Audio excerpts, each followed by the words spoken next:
Hi friends, welcome to சலாம் cooking channel. இன்றைக்கி நம்ம சேனலில் சப்பாத்தியை வச்சு நூடுல்ஸ் எப்படி செய்யலாம்னு பார்க்கலாம். அதுக்கு நான் ஒரு சப்பாத்தி எடுத்திருக்கேன். இப்போ சப்பாத்தியை நல்லா ரோல் பண்ணிக்கலாம். ரோல் பண்ண சப்பாத்தியை சின்ன சின்ன பீசஸாக கட் பண்ணிக்கலாம். நான் 2 சப்பாத்தி எடுத்து கட் பண்ணி வச்சுருக்கேன். இப்போது ஒரு வடை சட்டியில் 4 டேபிள் ஸ்பூன் எண்ணெய் ஊற்றிக்கோங்க. எண்ணெய் நல்லா காஞ்சதும் கொஞ்சமாக கடுகு ஆட் பண்ணிக்கலாம். கடுகெல்லாம் பொரிஞ்சதும் நான் மீடியம் சைஸில் ஒரு பெரிய வெங்காயம் எடுத்து கட் பண்ணி போட்டிருக்கேன். வெங்காயம் நல்லா கண்ணாடி பதம் வர வரைக்கும் 2 நிமிஷம் வதக்கி விட்டுக்கலாம். இப்போது வெங்காயம் நல்லா வதங்கிடுச்சு.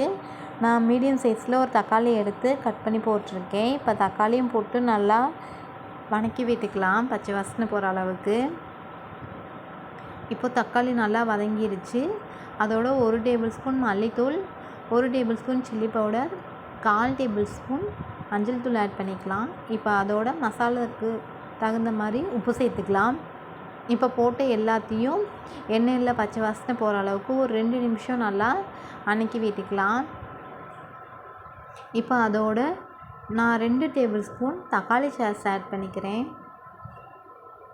இப்போ தக்காளி சாஸையும் மசாலாவையும் நல்லா ஒரு 2 நிமிஷம் வதக்கி விட்டுக்கலாம். இப்போ அதோட நான் ஒரு முட்டையை உடச்சி ஊற்றிக்கிறேன். இப்போ முட்டை மசாலா எல்லாத்தையும் நல்லா ஒன்றா ஒரு 2 நிமிஷம் ஃப்ரை பண்ணிக்கலாம். இப்போ முட்டை நல்லா ஃப்ரை ஆயிடுச்சு. நம்ம கட் பண்ணி வச்சுருக்க சப்பாத்தியை ஆட் பண்ணிக்கலாம். சப்பாத்தி போட்டுட்டு நல்லா மசாலாவோடு மிக்ஸ் பண்ணி விட்டுக்கலாம் 2 நிமிஷம். இப்போ லாஸ்ட்டாக கொத்தமல்லி கருவேப்பிலை தூவி எடுத்து வச்சிடலாம்.